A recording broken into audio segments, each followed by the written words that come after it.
sobre els dubtes o les dificultats que trobàvem a l'hora d'aplicar això de les TIC als centres i quines necessitats s'observaven en el professorat.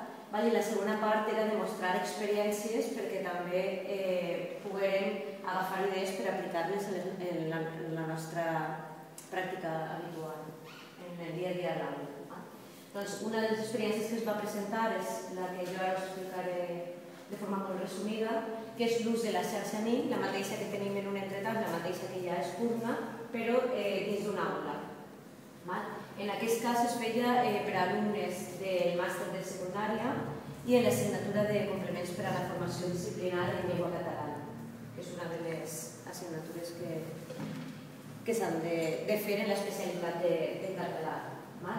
Per què triarem NIC? D'entrada, tot va venir per un altre encontre, una altra trobada d'un entretants en què es va celebrar a l'Escola La Gavina i en què un professor, el Gonçal López Pampló, explicava què era això de NIC i ens ensenyava a utilitzar-ho.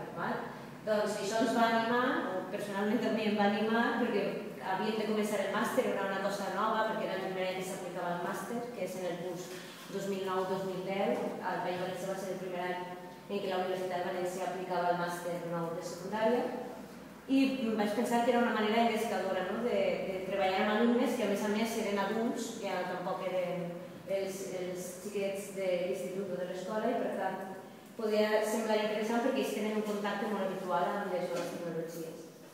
Bé, per què NIC? Doncs perquè permet la configuració privada. Com que era una assignatura que no ens interessava a les professores, que no ho he dit, però era una assignatura que compartíem Pilar García Vidal i jo, doncs ens interessava que tot el que fèiem fora privat en un primer moment, de cara que després alguna cosa la farem pública o no, però sí que volíem mantindre un poc l'entorn d'aula. Per tant, això que pogués triar l'opció de privada, que ningú des de fora pogués accedir i que només accedien si els administradors els oblidaven, ens resultava molt interessant. Després, la verticalitat de la xarxa, el fet de poder controlar els continguts. Evidentment no van tenir cap tipus de problema, perquè eren tots adults, però clar, això a l'institut, per exemple, sí que pot passar, si algú xiquet fa alguna cosa que no hauria de fer, un comentari, el que siga. Per tant, el fet de poder controlar els continguts de vegades pot ser també útil. Després, l'aspecte de la llengua de la interfície era bàsic, perquè en un màster de secundària que era de català, la llengua havia de ser en català. I, clar, un dels problemes que trobem en aquest tipus de recursos és que sovint estan en anglès o, si no, en espanyol. Per tant, clar, no volíem una xarxa que fora ni en anglès ni en espanyol, la volíem en català. I vam tenir la sort que un membre d'un entretants, Toni de la Torre, estava fent la traducció d'això, estava en aquell moment només al 80%, però ens la va passar, ho vam aplicar i perfecte. Per tant, veieu també com de col·laboratiu és tot. Agafem la idea d'un que ens explica com s'ha de fer això, l'altre que ens ho traduïm i nosaltres ho posem en pràctica a l'aula. Doncs bé, després una cosa interessant també era la comunicació, que podia ser també privada entre els alumnes. Vol dir això que no necessàriament els professors se n'havien d'assabentar de tot el que ells comentaven. Per tant, quan ells es van organitzar per grups de treball, i clar, quan ells comentaven coses del seu treball, de com els anava, tu faràs això, tu tal, això a nosaltres realment no ens interessava saber-ho, o coses més particulars seues. Per tant, tenien la doble opció de fer-ho en el mur de la pàgina, que és públic per a tots, o fer un comentari només en el mur del grup, que només podien veure els membres del grup. Vull dir que la veritat és que dona moltes opcions la xarxa NIC. I això, l'ús que farem en complements, que li vam posar el nom de complements, perquè el títol de la matèria era molt llarg i ho vam reduir a complements. I res, això seria un poc com és similar a un entretants, que passa que, com observareu, un entretants té moltes més aplicacions perquè també des que s'ha fet de pagament hi ha més opcions que abans no teníem. Doncs més o menys això era com estava organitzat, teníem les activitats, el blog, converses, després a l'esquerra els membres, els grups, i després tenien diverses caixes de text, ara després ho anirem comentant. Però bàsicament redueix el que veieu així. blog, activitats, recursos, música, vídeos...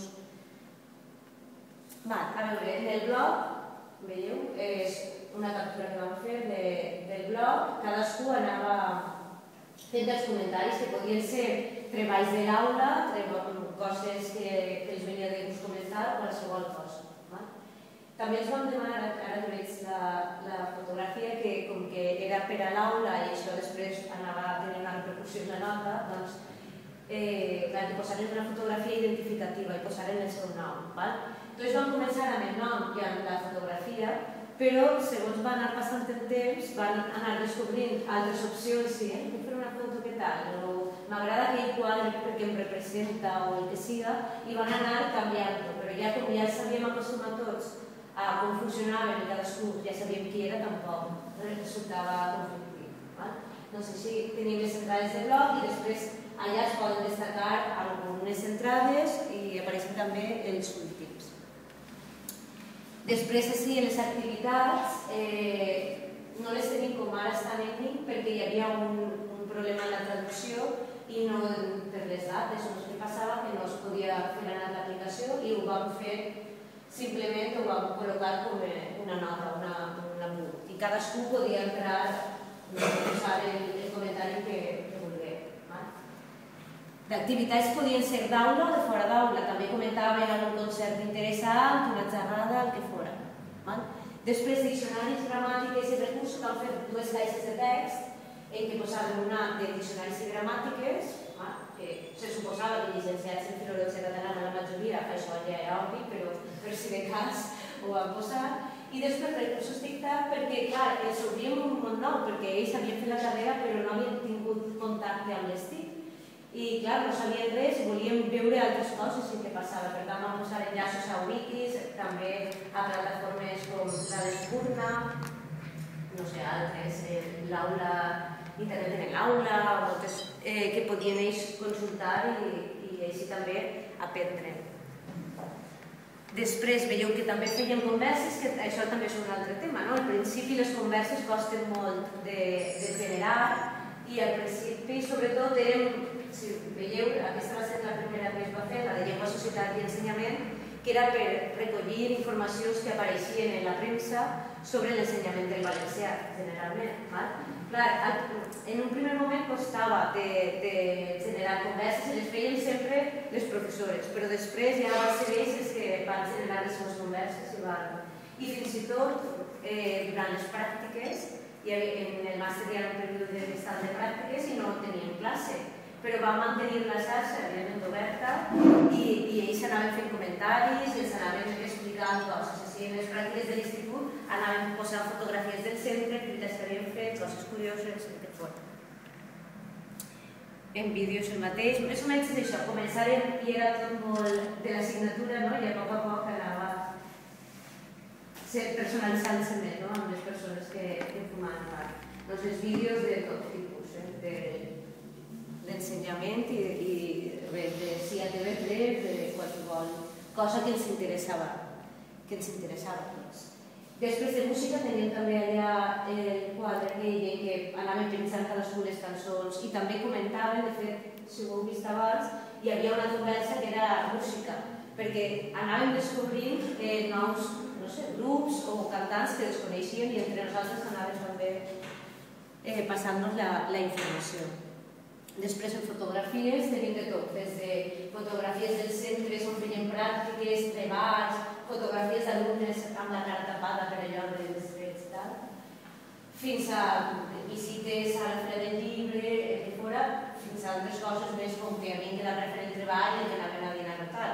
Ja dic que en principi era més de l'assignatura, però que a poc ho van fer tan seu que també va costar molt el tema de dir-los que això no era el Facebook, que no era que la vida personal, que la deixaren un poc de banda perquè era per a treballar la matèria. Però la veritat és que molt contents i, de fet, l'any següent, mentre va continuar oberta la xarxa, mentre era gratuïta, continuàvem fent coses encara que la matèria havia acabat feia temps.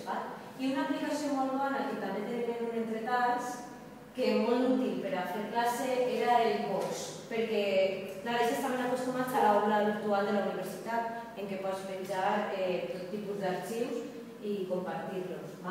Doncs, clar, tenir una xarxa i no poder penjar els arxius i haver d'anar obligatòriament a l'aula virtual era un poc, no sé, molest, no? O sigui, ja que fas això, que servisca per a tot, que siga complet. Per tant, vam obrir l'aplicació de Vox i vam penjar per temes els documents de cada tema i després la bibliografia, la guia, recursos diversos, però tenien allà com l'aula virtual dins de la xarxa en la qual participàvem.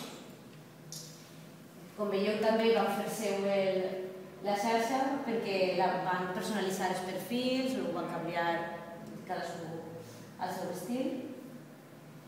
I clar, molt contents, ja ho he dit, perquè això després, de fet, des que s'ha tornat de pagament ha estat un poc traumàtic per a tots, per a nosaltres i per als alumnes, perquè clar, hem hagut de prescindir d'ella i la veritat és una pena. Ells fins i tot ja ho dic, l'any següent intentaren canviar, que després ho comentarem, a una altra xarxa que no era gratuïta, que no era de pagament, i de seguida es van fer també perquè feren un grup d'antics alumnes perquè pogueren continuar de tant com els havia agradat i volien continuar participant-hi. Doncs això, per totes aquestes coses que teniu així, per la interacció, per la proximitat amb el professorat, i poder treballar per grups des de casa sense haver de quedar. I així sí que no us voldria absolutament res. Total, per treballar les TIC, perquè podíem tenir allí recursos de la matèria. Per tot això va arribar a tal punt que van ells crear el nom, com veieu, Ninguejant, és perquè ells s'autoanomenaven ninguers. Havien descobert això del ning i ells ja eren entrem en el ning, és que el ninguer, soc un ninguer. I clar, van dedicar fins i tot això, una entrada del blog, a comentar el que havia donat de si l'ús de la xarxa. I això. Després, Laura, no he esperat que s'ha passat sense voler.